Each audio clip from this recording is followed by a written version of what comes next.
ከታደሰ ወረደ አንድ ልጅ ወለደች ከዛ በኋላም እየኖሩ በቃ ከመድረክ ላይ ጠፍታለች አደባባይ ላይ አታያትም ቤትም አታያትም በቃ የቤት እመቤት ሆና ተዘግቶባት ታሽጋ ተቀምጣ የነበረች ሴት ነበረች ምንድነው የሚነግረን ይሄ ነገር እንዴት አይነት ላይፍ ነበራቸው ባለስልጣኖቹ ፖለቲካዊ ወታደራዊ አመራሮች እንዴት አይነት ህይወት እንደነበራቸው የሚነግረን ይመስለኛል ከዛ ሚኒሊክ ሚስቴ ነች ባለቤቴ ነች ብሎ እሱ በተወሰነ መንገድ ሚስቱን ለመመለስ ሞከረ ግን በኋላ በደህንነት ኃይሎች ነው ማስጠንቀቂያ የተነገረው በደህንነት ኃይሎች ማስጠንቀቂያ ተነገረው ከዚህ በኋላ አይደለም ለሙግት ሌላ ነገር አደባባይ መውጣት ቀርቶ ስሟን ብታነሳ እርምጃ ይወሰድባል ተባለ ከዛ ወዲህ ሚኒሊክም ስለ ሃይማኖት ግርማ አንስቶ ያውቃል ደግሞ ስብሰባዎች ሰብስበው ስለ መገንጠል ህዝቡን ሲያወያይ ነበረ ፊቴ ከሰው ጋር መገናኘት እንዳንችል አንደኛ የምትመኪበት ውበትሽ ነው በሚል ፊቷ ላይም ከፍተኛ ጉዳት ደርሶባት እንደነበረ ታውቃለህ ሴቶቻችንን ደፍሮ ንብረት ዘርፎ ያልዘረፈው ንብረት የለም ማንኪያና እንትን ሁሉ ሳይቀር ዘርፎ ይያሉ የሻቢያ ወታደር እንዲህ አድርጎን ወሮን አሁን ድረስ ከትግራይ ግዛት ከኢትዮጵያ እንኳን ይብን አይሉ አንድ ሴት ልጇ ነበረችና ሴት ልጇም ያው መልኳ አባትየውን ወደ አባትየው የመሄድ ነገር የመምሰል ነገር ብዙ ነገር ታያለ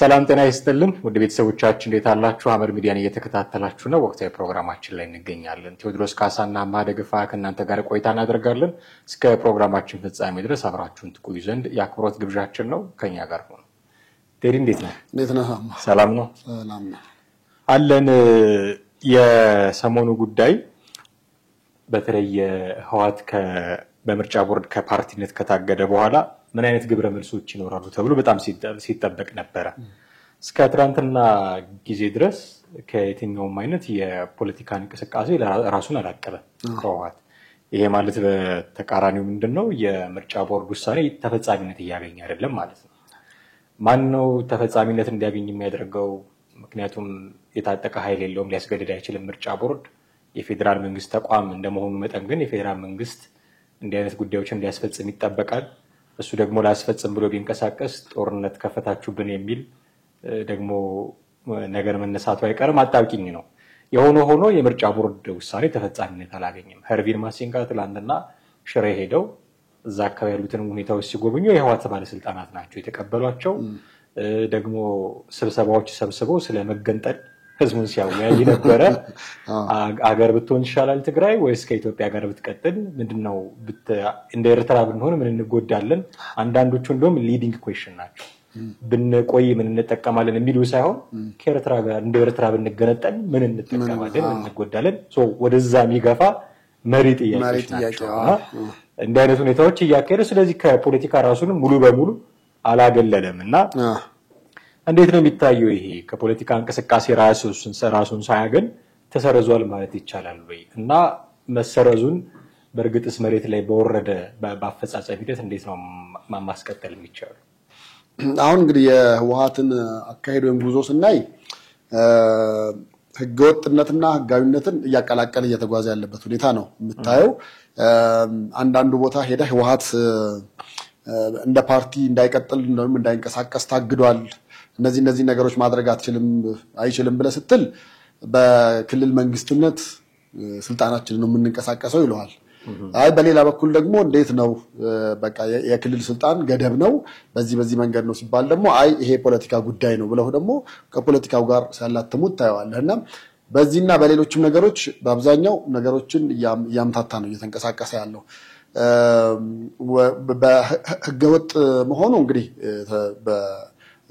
በምርጫ ቦርድም በሌሎች አካላትም ቀድሞ የተነገረ ነገር ነው ግን እነሱ አሁን እንደ መከራከሪያ ነጥብ የሚያነሱት የፕሪቶሪያውን ስምምነት ነው የፕሪቶሪያው ስምምነት ላይ ካሉት ነገሮች አንደኛው የህጋዊ ሰውነቱን እንደያዘ እንዲቀጥል የሚፈቅድለት አለ ያ ማለት ግን ህገወጥ ሆኖ ወይ ደግሞ ሌሎች ፓርቲዎች ሊያደርጉ የሚገባቸውን የሚገደዱትን ነገር ሌሎቹ ያደረጉ እሱ ደግሞ ህወሓት ሳያደርግ እንደ እንጀራ ልጅ እንደፈለገ እንዲሆን የሚፈቀድለት መሆን መቻል የለበትም።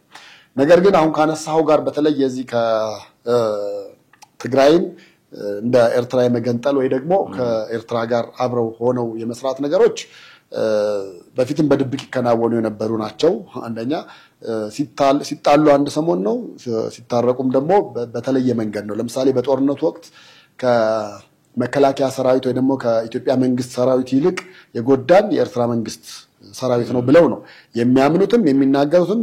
እስካሁን ሰዓትም ድረስ የኤርትራ መንግስት ሙሉ ለሙሉ ትግራይ ለቆ አልወጣም የሚል ጫጫታም ድምጽም ተሰማለ።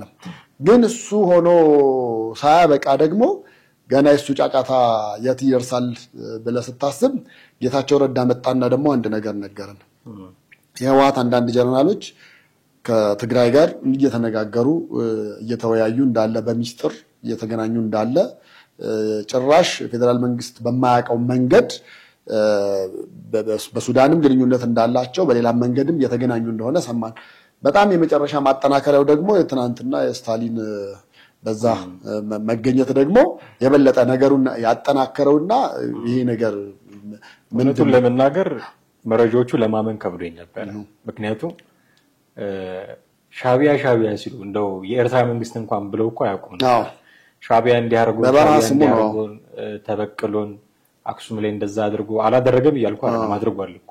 ግን ሲሉት የነበረው እንደዚህ አድርጎን ሴቶቻችንን ደፍሮ ንብረት ዘርፎ ያልዘረፈው ንብረት የለም ማንኪያና እንትን ሁሉ ሳይቀር ዘርፎ ይያሉ የሻቢያ ወታደር እንዲህ አድርጎን ወሮን አሁን ድረስ ከትግራይ ግዛት ከኢትዮጵያ እንኳን ይብን አይሉ ከትግራይ ግዛት አልወጣም አሁን ድረስ መንግስት አንዳች ነገር ያድርጋል ማቀፉ ማብር እንዲህ ይያሉ ሲጮሁ ከነበሩ ሰዎች መካከል አንዱ ነው። ትክክል። እና በህወሓትና በሻቢያ መካከል ያለውን ቁርሾ ለሚያቅሰው እዛ ቁርሾ ላይ ደግሞ ነዳጅ ከሚያርከፈክፉ ሰዎች መካከል ግንባር ቀደም እሱ መሆኑን ለሚያቅሰው አስመራ ገባ ሲባል ባትጠራጠር ነው የሚገርመው መረጃዎቹ። እና ገብቷል፣ አስመራ ገብቷል። ግን ምንድነው የሚጠቁመን አሁን ይሄ መቼም ሁሌ እንደሚባለው በፖለቲካው ዓለም ዘላቂም ጠላት ዘላቂም ጥቅም ነው ያለው። ጥቅምህን ነው የምታሳድደው። ስለዚህ ምን ጥቅም ሊያገኙ ነው? አሁን አንተ እንዳልከው ጌታቸው ረዳ የህወሓት ሰዎችና የኤርትራ ሰዎች ይገናኙ ነበር ቢለው ነገር እና አሁን ደግሞ ወደ ሻቢያ መግባቱ ስታሊን ምን አይነት ነገር ነው የሚነገረን? በእርግጥስ እንደ ኤርትራ የመገንጠል ሐሳባቸውን በጣም ያጠነከሩት? ምክንያቱም አሁን ትግራይን ሀገር እናድርጋት ቢሉ ኔክስት ዴይ በሶስት አቅጣጫ ጦርነት ይገጥማቸው ይችላል ተብሎ ነው የሚሰጋው። እንደ ሀገር ከኢትዮጵያ ጋር፣ እንደ ክልል ከአማራ ክልል ጋር፣ ኢቭን ከራሷ ከኤርትራም ጋር ሰላም ላይኖራቸው ይችላል ተብሎ ይሰጋላቸው ነበር። በፍጹም ይሄንን በር ግን ዝግ ማድረግ አልፈለጉምና ህዝቡን ማወያየት ጀምረዋል። ከሻቢያ ከኤርትራ ባለስልጣናት ጋር ግንኙነት ከጀመሩ የመገንጠል ሐሳብ ካላቸው እዛ አስመራ የሚሄድ ደግሞ የነሱ ሰው ካለ ነገሮቹን ስታገጣጠም የሆነ ምስል ሊሰጥ ይችላል ማለት ነው። ያ ምስል ምን ሊሆን ይችላል? በእርግጥስ ሊገነጠሉ ይችላሉ ወይ?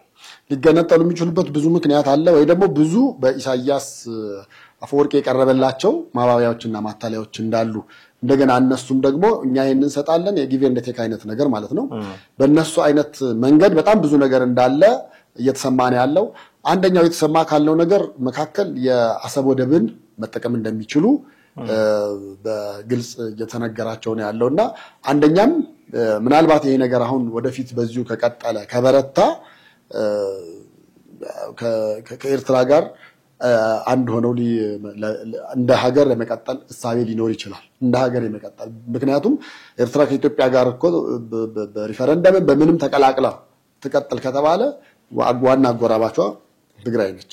ስለዚህ ከትግራይ ጋር እንደ ሀገርም የሚስማሙበት ነገር ካለ ያው በበርግጥ አይስማሙም እነሱ ከበረሃ ጀምሮ በጣም ብዙ የሚያለያዩአቸው ነገሮች እያሉ ልክ ጌታቸው ረዳ እንዳለው አይነት ነገር ማለት ነው። አንድ ሰው ሆኖ አንድ ለመምሰል መሞከር አንድ ሳትሆን ውስጥ አንድ አይደለም ወይ ደግሞ በጣም ብዙ ቁርሾች አሉ፣ በጣም ብዙ ችግሮች አሉ፣ በጣም ብዙ ቂም በቀሎች አሉና ባገኙት አጋጣሚ ኤርትራም ትግራይም ኤርትራን ለመጉዳት የሁለቱም አመራሮች በጣም ክፉኛ የተነሱ ናቸው። ነገር ግን እንደዛ ሆኖ አሁን እነሱ የጋራ ጠላት ብለው ያሉት የኢትዮጵያ መንግስት ነው። የኢትዮጵያ መንግስት በጋራ ጠላትነት ፈርጀው እነሱ ደግሞ በጋራ አብረው ለመስራት ሊያደርጉ ይችላሉ። ምክንያቱም አንዴም ደብረጽዮን የተናገረው አለ ከአጎራባች አማራ ክልል ኢትዮጵያዊ ከሆኑት አማሮቹ ይልቅ ሱዳኖቹ የበለጠ ለኛ ያዝናሉ ወይ ደግሞ ለኛ ቅርቦች ናቸው የሚል እኮ ነገር በግልጽ ተናግሯል እኮ በጦርነቱ ወቅት ተናግሯል። ያ ማለት እንግዲህ የበለጠ ለጎረቤት የማጎብደድ ወደ ጎረቤት የመሆን ፍላጎታቸው በጣም ከፍተኛ እንደሆነ ነው የምታየው። በዚህ በተለይ አሰብ ወደብ ደግሞ የሚሰጣቸው ከሆነ እልል በቅምጤ በቀጥታ እንደ ባሪያም ሆነው ሊኖሩ ሊፈርሙ ይችላሉ። ምክንያቱም በፊትም ጀምሮ ኤርትራና ትግራይ የኤርትራውያኖቹ የትግራዩን አሳንሶ የማየት ባህል አለ ከበፊት ጀምሮ ገና በረሃ ያሉ ጀምሮ ማለት ነው። ነገር ግን አንዱ አንዱን እየደገፈ ነው መሃል መተው 4 ኪሎ መተው ኤርትራም የትግራይ አማጺ የተባለው መጥቶ 4 ኪሎ መቆጣጠርን የቻለው የኢሳያስ አፈወርቂም ኤርትራን እስከ መገንጠል ደረጃ የደረሰው አንዱ ባንዱ እየተደጋገፉ ነው እዚህ መሃል 4 ኪሎ እስከሚደርሱ ድረስ ማለት ነው። ነገር ግን በመሐከላቸው አንዳንዴ መጥፎ ነገር ሲያጋጥም ተለያይተው ይሰራሉ። ልክ ሊጣፉ ሲሉ ደግሞ አግዙን አንድ ነው ዓላማችን አንድ ነው ብለው የሚሄዱበት ሁኔታ ነበር ያለው። ስለዚህ ከበፊት ጀምሮ ያለውን ሂደት ስታይ አሁን አብረው አይሆኑም ወይ ሊሆኑ የሚችሉበት በጣም ብዙ ነገር አለ። ምክንያቱም ከዚህ በኋላ ህወሓት እስካለ ድረስ በነገራችን ላይ ህወሓት እስካለ ድረስ በትግራይ ተማምኖ ወይ ደግሞ ከኢትዮጵያ ጋር አብራ ሆና ከጎረቤት አማራው ህዝብ ጋር ወይ ደግሞ ከአማራ ክልል ጋር ፒስ ፈጥረው መኖር ይችላሉ ወይ ብለህ ስታስብ ጥያቄ ምልክት ውስጥ የሚገባ ብዙ ነገር ነው ያለው። ስለዚህ ተወደደም ተጠላም አንደኛውን ነገር መቀበል ደግሞ ግድ ነው ሊሆን የሚችለው።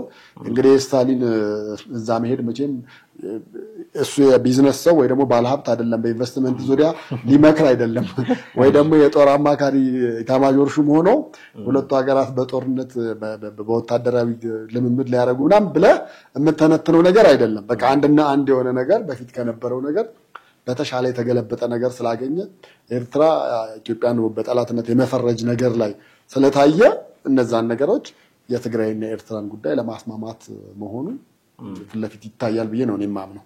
ምናልባት አሁን የጀመሩትን እንቅስቃሴ ቀጥሎ ትግራይ ብትገነጠል ከኤርትራ ጋር ተዋህዶ አንድ ሀገር የሚሆን ቻንስ ይኖራቸዋል? ለተወሰነ ጊዜ ሊሆኑ ይችላሉ። ዘላቂ ወዳጅነት ግን ላይኖራቸው ይችላል እኔ እንደማስበው። ለተወሰነ ጊዜ ማለት ሁለቱም የእልህ አኗኗር ስለሚኖሩ ልክ በቃ ኢትዮጵያና ኤርትራ በፊት አብረው አንድ ሀገር ነበሩ። በኋላ ልክ ኤርትራ ስትገነጠል ምን ሆነ? የጫጉላ ሽርሽር ወቅት ሆነ እና ጤፍ የሚልከው የትግራዩ አማጺ ነው፣ ብር የሚጠቀሙት በኢትዮጵያ ብር ነው። እንደተፈለገ ከዚህ የተጫነ ምን እያለ ሄድ ነበር። ልክ የጫጉላ ሽርሽር ሰሞን ሁሉ ነገር የማያልቅ ፍቅር ያለ እንደሚመስልህ ማለት ነው። እንደዛ ሆነ ሄደ፣ ቀጠለ። ከዛ ላስት ላይ 1991 ላይ በቃ ነገሮች እንዳለ ሙሉ ለሙሉ ተገለበጡ። እነመለስም አሰብን ከፈለጉ ግመል ያጠጡበት እስከ ማለት ደረጃ ደረሱ። ጤፍም ወደዛ እንዳይገባ ተደረገ። ገንዘቡም የኢትዮጵያ ገንዘብ ወያኔ ከመጣ የመጀመሪያ ጊዜ ተቀየረው ይዛኔ ነው። እና እነዚህ ነገሮች መጡ እና ልክ ያ ነገር ነው መልሶ ይደገማል ብዬ የማስበው ነው። ያቺ ነገር መልሳ እዛው የአንድ እንደ ሀገር አንድ እንሆናለን ብለው ይላሉ።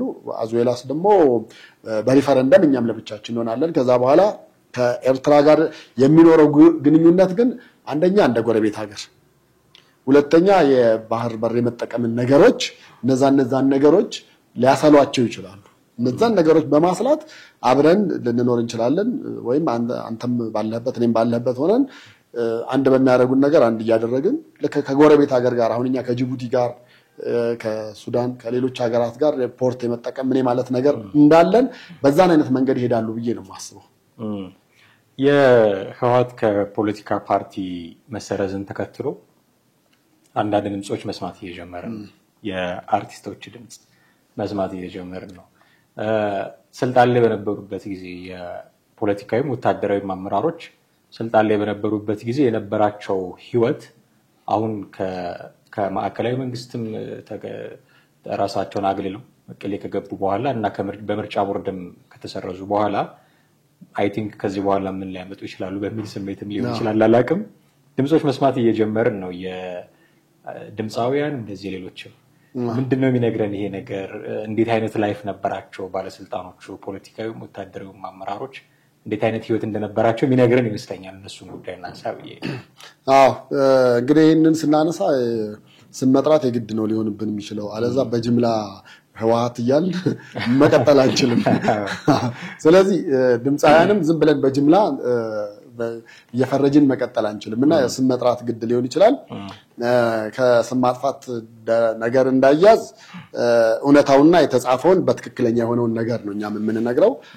ምናልባት ደግሞ ስሜ ተጠራው ያላግባብ ነውና በዚህ ጉዳይ ደግሞ መልስ ሰጣለሁ የሚል ካለ ደግሞ ቢሮአችን ክፍት ነው ብለን እንቀጥላለን። እንግዲህ በኢትዮጵያ ውስጥ በተለይ በዘመነ ኢህአዴግ አምስት አርቲስቶች በህወሓት ባለስልጣናት በግዴታ በጋብቻ ውስጥ ገብተው እንዲኖሩ እንዲቀጥሉ የተደረጉ አምስት አርቲስቶች አሉ። ዛሬ ከአምስቱ አንደኛውን ብቻ ነው የምናነሳው። ለምንድነው? በዚህ ህይወት ውስጥ በጣም ጥሩ ያልሆነ ህይወት አሳልፋ እንደገና ወደ ሙዚቃው ዓለም ተቀላቅላለች። ብዙዎች ያውቋታል ብዬ አስባለሁ። ሃይማኖት ግርማን ኦማሂሬም በሚለው ዘፈኗ፣ ስለ ድሬዳዋም ባለጋሪው የሚለው ሌሎች በጣም በርካታም ዘፈኖች አሏት። ከዚህ ፊትም አንድ ሁለት የሙዚቃ አልበሞችን ለቃለች እና ሃይማኖት ግርማ ወደ ሙዚቃውም ያመጣት ያው እሷ ሀረር ድሬ ሰው ከማንንም ጋር የመግባባትም ባህሪም ችሎታም አለው። በዛ እዚህ ያሉ ሰዎች በግፊትም በምንም ወደ ሙዚቃው መጣት፣ ግን ሙዚቃው ጋር መጣም ጥሩ ውጤታማ የሆነች የነበረች ድምጻዊ ነች። በኋላ ሚኒሊክ የሚባል ልጅ ጋር ተዋወቁ፣ ተጋቡ። ሚኒሊክ ባለ ሀብት ነው፣ ሌላ ፊልድ ውስጥ ያለ በሌላ ዘርፍ ውስጥ ያለ ሰው ነው እና ይህ ሰው በቃ ሰርጋቸውን በጣም የተለየ ተብሎ ነው የተባለው። የሁለቱ ፍቅር በጣም በከፍተኛ ሁኔታ ደረጃ የተነገረለት ነበር። በዛ መሃል እያሉ ከጊዜ በኋላ ምን እንደሆነ ሳይታወቅ ብቻ በቀጥታ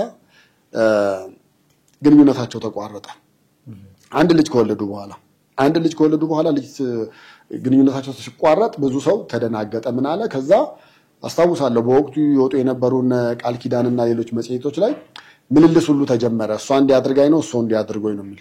በኋላ ግን ነገሮች ሁሉ ሲጠኑና ወደ እውነታው ሲመጣ ምን ሆነ? አሁን የትግራይ ጊዜ አስተዳደር የነበሩት ጀነራል ታደሰ ወረደ ሃይማኖትን በግድ ወደ ቤታቸው ጠልፈው እንዳስገቡ ተሰማ። ከዛ ሚኒሊክ ሚስቴ ነች ባለቤቴ ነች ብሎ እሱ በተወሰነ መንገድ ሚስቱን ለመመለስ ሞከረ። ግን በኋላ በደህንነት ኃይሎች ነው ማስጠንቀቂያ የተነገረው። ከዚህ በኋላ አይደለም ለሙግት ለሌላ ነገር አደባባይ መውጣት ቀርቶ ስሟን ብታነሳ እርምጃ ይወሰድብሃል ተባለ። ከዛ ወዲህ ሚኒሊክም ስለ ሃይማኖት ግርማ አንስቶ አያውቅም።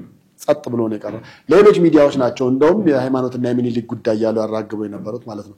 እንግዲህ ከዛ በኋላ ሄደ ኖሩ ከታደሰ ወረደ አንድ ልጅ ወለደች። ከዛ በኋላም እየኖሩ በቃ ከመድረክ ላይ ጠፍታለች፣ አደባባይ ላይ አታያትም፣ ቤትም አታያትም። በቃ የቤት እመቤት ሆና ተዘግቶባት ታሽጋ ተቀምጣ የነበረች ሴት ነበረች።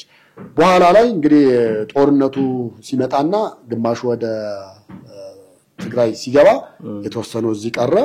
በመሃል ያለው ነገር ምን እንደሆነ ሳይታወቅ ድምጽም ሳይሰማ ቆመ ነው ማለት። እንግዲህ ለአመታት ከዛ በኋላ ጠፍታ የነበረችው ሃይማኖት ከተወሰነ ጊዜ በኋላ ሲንግል ስራ ልሰራ ነው ምናምን ብላ መጣች።